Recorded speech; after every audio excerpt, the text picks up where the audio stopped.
How have you been? I haven't seen you for, what, a year? Too long, dear friend.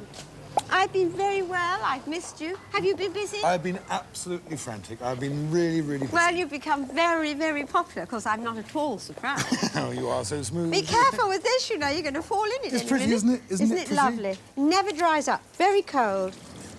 Ah, yes, you know, the extraordinary thing is, my bakery used to be a fishmonger for about 180 years.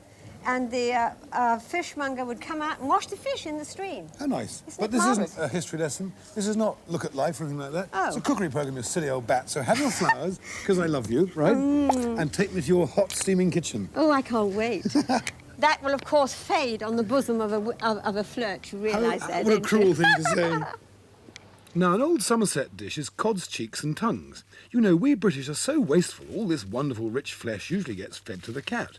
But Margaret simply rolls them in fresh breadcrumbs and fries them in butter for a few moments, and they taste as good as fresh scallops, but cost a fraction of the price. Don't go too far away, sweetheart. He's nice, isn't he? You He's shouldn't lovely. shout at him as much as you do, should It's you? not... Now then, you can come I think here. I'll This carry is on what he with the says, doesn't he? He says, down here, Richard. I've seen him on some of those programmes. He's quite rude to you. Where are you, dear heart? I'm here, sweetness and light. Come along. You're supposed to be helping me do this. I know. You're drinking all that cider behind my back. And Now, I that don't- is all going to fry gently away. Yes. Actually, The unsalted only butter. for, please, about a minute and a half. Right. Turn them over. I mean, really hardly any at all, because they need very little. Okay, now, Right. tell me, what is this lovely green oinks-looking liquid in here? Oinks. Oh, that's a nice word. That is gooseberry and tarragon sauce. Be careful, sweetheart, it's hot. Isn't it lovely? It's beautiful. And that goes with the... And that is a lovely pecan sauce that we serve with these. And to go with it, because these are all very soft and gentle, see, these really, honestly, it's marvellous. The housewife should buy these. They're so inexpensive. Most of the fishmongers they don't have to buy the whole head. Look at that lovely white flesh. Yes, Can you it's see that? Isn't green. it making your mouth water? Isn't it lovely? And they're almost done. Oh, I'm sorry, am I... No, it's fine, it's fine. I mean, I recognise when I'm in front of a real trooper, you know. I'll take a back seat. I'm sorry.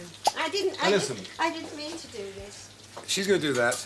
We've actually got upstairs sitting 8 beautiful maidens who work in this fine restaurant of Margaret's, and I've got to cook them the other half of their lunch, which is rabbit. And I don't want a little bunny-wunny in my little woe-boat, because the bunny might be crazy and bite me in the throat. Bunny? Was by the throat, wasn't it? Remember that Tom Paxton song? Brilliant, about President Carter. Anyway, it's back to the real business now, Richard, OK? We've had all the jokes, we've had all the fun, the imperial spin round of the ingredients. We know we've got rabbit, jointed and all that business. Fresh field mushrooms chopped, parsley, root vegetables, in this case onions and carrots, fresh thyme, good bacon, tomato puree, garlic, rabbit I've already referred to, dredged in seasoned flour, OK? And the star of this particular little show is going to be the Guzgog wine, the sparkling gooseberry champagne. Mushrooms at this stage can go into here with the bacon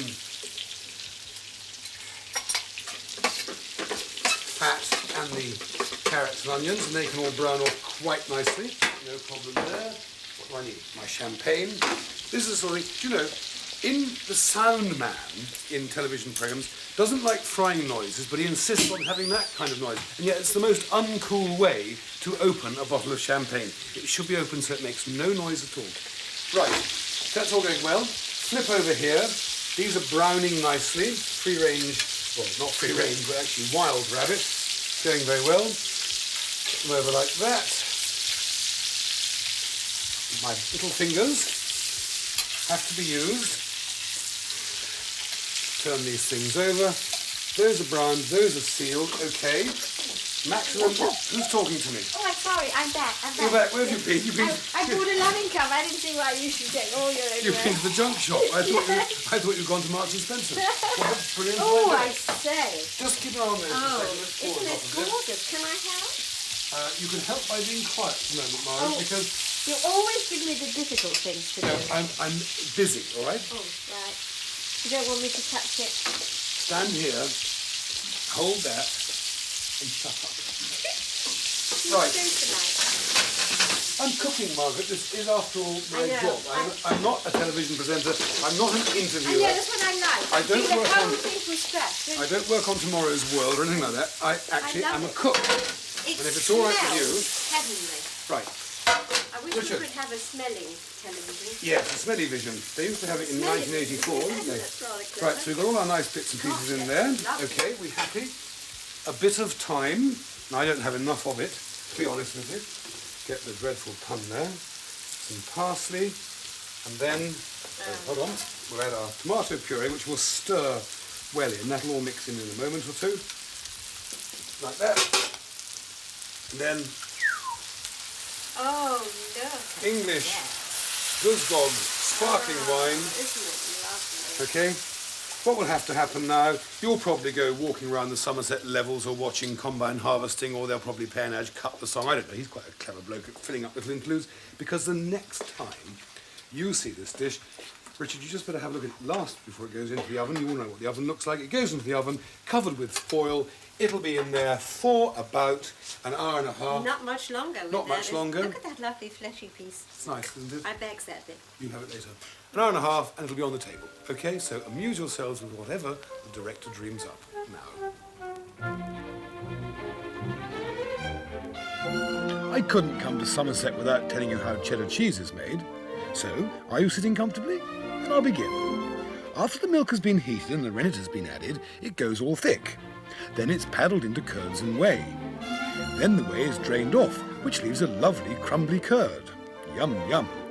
The curds are drained of all the moisture, and then they're compressed and packed into these moulds lined with cheesecloth. I understand now the significance of the great Monty Python line, "Blessed are the cheesemakers." Finally, the moulds are all stacked together and pressed again to eliminate every last drop of moisture. Then they are turned out to be stored and mature. So, it's farewell then from Somerset, and thank you, nice moo cows, for one of the finest cheeses in the world. What do you think of my Somerset on a plate? Is that Somerset? I think that it reminds me of the meadows and the green fields and... Ah, Somerset.